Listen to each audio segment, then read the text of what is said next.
આજે આપણે જવાનું છે સિમ્બરના મેળામાં. તો આપણે તો તૈયાર થઈ ગયા છે ને હવે જાય છે આપણે પહેલાં ઉના, કેમ કે ત્યાં માસીને ત્યાં જમવાનું છે. આપણે આવી ગયા છે ઉના. મારા માસીને છોકરા રમતા ત્યાં મારા મમ્મી જમવાનું બનાવી નાખ્યું છે, મસ્ત મજાનું દાળ અને રોટલા. આજે છે શનિવાર એટલે.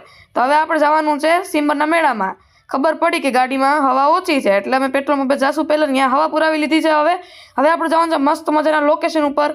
તો હવે જઈએ લોકેશન. હોય લોકેશન તો જોવો, બાકી મસ્ત મજાનું છે. આવી ગયા છે મેળામાં પબ્લિક તો જોવો ગાઈઝ, જોતો ખરી કેવી મસ્ત મજાનું આવે. અહીં રમવાનું બધી છે. અહીંયા પેલા આવી ગયા છે આપણે જગજીવન બાપુના દર્શન કરવા. હવે ત્યાંથી જવાનું છે આપણે મેળામાં. તો મેળામાં આવ્યા, ચકરી જોઈને તો મને બીક લાગતી, હું તો બેઠો જ નહીં. હું આવી ગયો મોરલામાં. હું ને કાનુ મોરલામાં બેઠા હતા. દીસુ નહીં આવ્યા નતા કેમ કે એને બીક લાગે. દીસુ, કાનુ ને દિયાને ટ્રેનમાં બેસાડી દીધા. જોઈ જોતો કરી બેદુભાઈએ બંદૂકે લઈ લીધી ત્યાં. તો હવે આપણે જવાનું છે સિમ્બરના બીચ તરફ. તો આવી ગયા સિમ્બરના બીચમાં, ત્યાં મોજ મસ્તી કરીને હવે આપણે આવી ગયા છે ડાયરેક્ટ ઘરે. થાકી ગયા હવે, સીધે સૂઈ જવાનું છે એટલે લાઈક